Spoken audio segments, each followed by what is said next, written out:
Thank you for joining me today. During this half hour, we'll be talking with a woman who's coming on to share her story, the loss of her son to an accidental drug overdose. She's hoping that through her blog and other sharing that she does, that she can help other parents and other people who have faced a similar loss. Thanks for being here. Thank you. Thanks for the invitation. And I appreciate the chance to share my experience in order to hopefully help others. Yeah, I think that I believe in the power of storytelling, and I think that when we offer what we've learned in life, perhaps we can, if even if there isn't someone who's gone through this exact thing, it sparks empathy and learning about the plight of others. So thanks for being here. So let's talk a little bit about just your specific story and the build up to what ended up happening to your son, at what point he started using drugs, and what you could see happening as it was happening. Roman was a go-getter from birth. We knew he was unusual. He didn't ever seem to sleep, which as a parent, that drives you crazy, especially having older children in the house too. He walked extremely early at 7 months.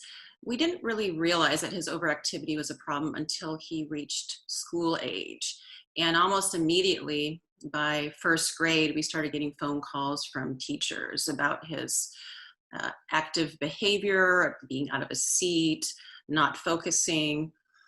Though he had quite a creative side too. He was able to draw in three-dimensional perspective by the time he was in third grade, and he made really unusual constructions and drawings, and teachers always commented on his creativity. It wasn't until later that we began putting the puzzle pieces together, and in fifth grade he was diagnosed with ADHD, and we started him on medication.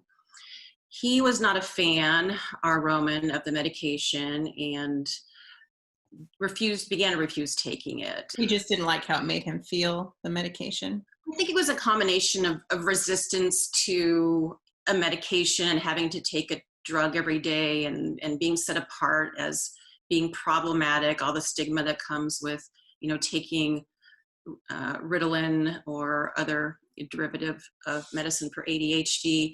And I think it also made him feel like not himself. We tried to manage also by diet, making sure that he had plenty of physical exercise, but it still remained a problem. He was labeled difficult in school, and as a result, became stigmatized, was often punished behaviorally, was not allowed to go on field trips. It was a constant battle and a constant series of conferences with teachers and administrators. All those things that, we expect from kids to do in school, Roman really struggled with. And as a result, his grades weren't very good. He had a hard time organizing himself. He had a hard time with impulse control, all those markers we see for ADHD. He began skipping school, and I was at dinner one night when I received a phone call. Roman was supposed to be at his grandparents' for dinner, and I was shocked that the police were calling me. So Roman was in the park. How old was he at this age? 13, with several kids, and they had been cited for smoking marijuana. And I was just utterly shocked that this had happened. And I went to pick him up in the park from the officer and asked the officer, I said, what does this mean? I don't have experience with the judicial system. What do we do? I was reassured by the officer that the courts were so backed up. This officer told me that it probably would just be dismissed. And things kind of progressed from there. So Roman was a member of the football team and began practicing summer for the high school team. There had been an altercation, and he got into a physical fight with one or two other players, and it accelerated. The other students wanted to retaliate. Roman felt like he was on the outside, even though he'd caused the situation. The coaches wanted to end the situation. He was asked to step off the team, and Roman also withdrew. Well, let's take a quick break, and when we come back, we'll get more into how this incident was kind of the catalyst for what happened next, and then how you as a family coped with these complicated issues. We'll take a break and be back in just a moment.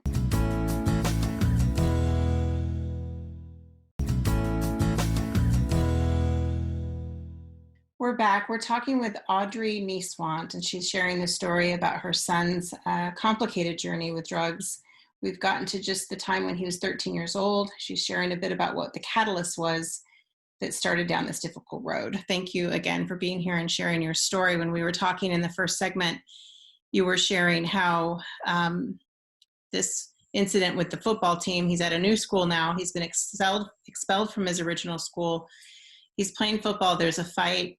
There's threats of retaliation from the other players, and the coach has asked him to leave the team. Was he an athletic kid that he needed that outlet? He needed to be part of a team, and then now he's right away not part of that team.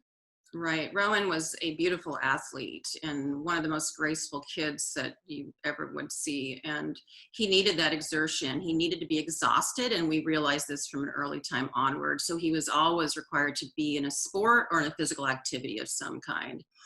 So things seemed to move rather rapidly once he was off the team. There was more extra time. He was using I found out later, his 9-year-old sister's cell phone to make arrangements to buy pot.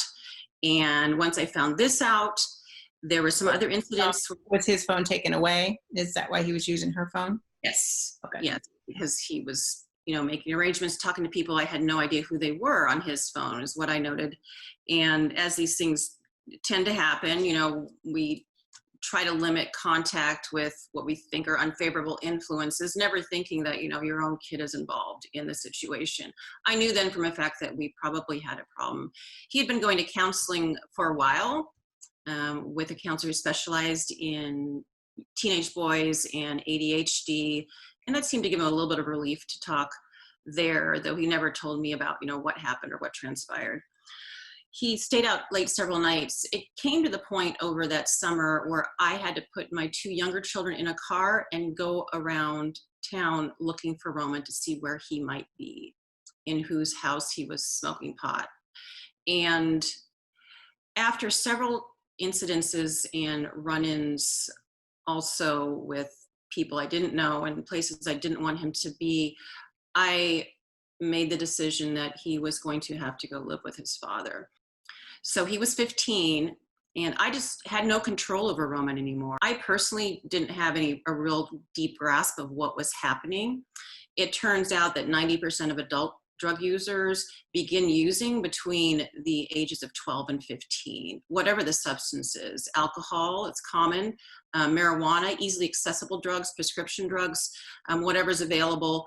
And most of these kids, often they're self-medicating. Most juvenile users have comorbid disorders with mental health or other behavioral disorders. It's very common. I didn't know any of this at the time, and I'd wish there had been more connection between the medical system and the doctor that he saw and the counselor. There was no warning that kids with ADHD are highly likely to use alcohol and other substances to medicate themselves. I've read of other stories too, like what you're explaining, where sometimes the drugs just get them to feeling like a normal place, that they're really not looking for the escalation. They're looking for normalcy when they're taking drugs. Right. And there's always a combination. I don't, think Roman was blameless. And I think most parents understand it's way more complicated than if you have no knowledge of drug use and substance disorders. I think we're more likely to judge. 80% of people, just the common population, attribute blame to people that use in terms of they think it's a moral failing, a character failing, some issue, there's some weakness. It shows there's something wrong in the person, when in reality, substance use tends to be a really intermixed combination of mental health disorders, which are really frequent, underlying trauma at times, just different scenarios. There's genetic factors that work in, and they're all interwoven. And it's not just as easy to say, this happened because of this. More likely, this combination of factors tended to contribute to the situation that led to my son's substance use. When you were in the middle of it, where were you going for support? What were the resources available to you, if any? And how long ago was it that he was 15 years old? Roman would be 23 now. He came home to me and died when he was 20. So that would have been approximately 8 years ago. There's no resources, there's nowhere, there's no guidance, and it isn't much better now. In fact, one of the things I am working towards is setting up a program that's resources for parents who struggle with trying to understand what's going on, trying to understand what to do, and trying to understand what they can do with their child and where they can send them. Right now, it is completely almost a free-for-all. People don't want to talk about it, but 2/3 of us know someone who is either addicted or heavily involved in substance use or misuse. And it's just, there's still that conspiracy of silence surrounding it, because there's just that overshadowing stigma that we still maintain in our society, though so many of us are sinking into it. There's no good time to take a break when we're talking about such a serious matter. I want to get to the years between 15 and 20 and all of the resources that you tried to exhaust to help him, and what you're doing now with your blog and other things to try and be that source of strength for other parents. So let's take a break and we'll come back and finish with your story.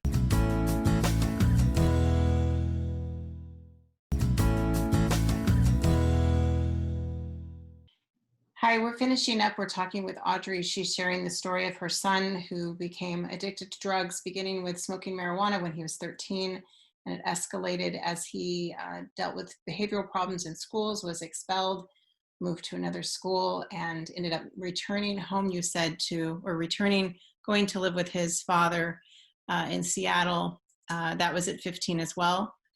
So over the next, you shared with us that he passed at 20 years old. Over the next 5 years, things must have escalated quite a bit to get to that point. And we'll talk also about the things that you're doing now to try to help other parents and families dealing with the same thing. So he went to live with his father, and obviously that didn't turn things around quite as much as you'd hoped. Part of the thought was to remove him from the situation and have a fresh start at a new school. He went to high school in a very wealthy suburb in Seattle.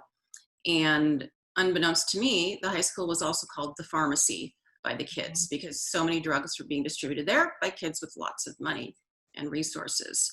So Roman got caught up in that scene, unfortunately, as well, and his use accelerated. He began trying other drugs, and he began distributing drugs at the high school also, which is a very common story. It's hard not to judge that, but most people who are involved on an individual level are selling to support their own habit or distributing to do that too. And it's hard for me to say that, and it's hard for me to admit this because there's just so much judgment involved in especially, and I'm talking about a child still who was 15, 16. Though some people would say, well, he knew what he was doing. True, but we know from research that use really changes and alters the structure even of the adolescent brain. And this is one of the problems with young use and abuse, and why I also want to speak out and warn parents about this. There's just so many intermixed factors. So he eventually was expelled from high school and went to a wonderful alternative school. And he completed there and graduated at 18. We were so proud of Roman. We all went to the graduation. It was a beautiful graduation. So many of the kids that attended there struggled. Many of them also struggled with substance abuse. And it was a very personalized and wonderful accomplishment for Roman. We were very pleased. He floundered after this. He had been working in construction and continued to do so. There's a lot of questionable workers that also are attracted to construction, and a lot of those people also struggle with addiction issues. And Roman kind of fell in with that crowd again. So I was a state away and was not quite aware of the condition that my son had fallen into. He was moving from place to place, it seemed like, all the time. I wasn't quite sure. He was no longer living with his father, and he was getting deeper and deeper into his use, to the point where he ended up in the ER a couple times. I wasn't quite clear on what had happened exactly. When he was 19, He wrecked his car because he had been up so late using that he had to go to work early in the morning. And most people have an image of like drug users not maintaining a life. Most, especially male users, stick to their schedule and go to work every day. And so you can't look for a sign like that that somebody's, using or in too deep. When he finally, we began to understand how problematic this was becoming, I called him and said, Roman, you need to come down here and we'll enroll you in community college and you can just take the basic classes and we'll figure out what to do. He had an appointment with an addictions counselor, everything lined up, a series of appointments. He came down and spent a week here, rearranged his room. He has a full basement and made it all beautiful and moved in. I had just finished folding all of his laundry and had made some real strides and was talking about turning his life around. And he decided to go out one evening and he mentioned a name. I hadn't heard this young man's name. And he said, we're just gonna go hang out. I said, okay, don't be late. And I was just relieved when I heard his car roll in at midnight or before midnight. I was in bed already. And I felt, at peace. Not knowing that night Roman had consumed alcohol, had taken benzos, Xanax, Xanny bars, they call them, and had also taken somebody else's prescription for a synthetic opiate. The end result was the next morning, Roman didn't wake up, and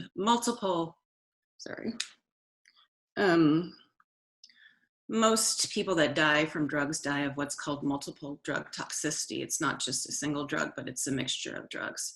And a lot of people don't understand that either. A lot of times, especially kids, are taking whatever is at hand. And that certainly was the case for Roman. And it's just, to me, it's especially heart-wrenching. As a mother, we had such hope for Roman. He was such a bright star, despite all of his struggles. He had so much potential. The human capital cost of a human life is estimated now at $5 million. But a lost life, a lost future, a lost career, lost children, lost relationships. I mean, there's no way for anyone to measure. It's an immeasurable loss, especially for our family. And it blew a hole in the middle of our family that we'll never recover from, honestly. I try every day to do positive things and take positive steps and to work on the trauma that was Roman's death. But it's something that, I will live with until the day that I die. And I don't want any other parents to have this experience.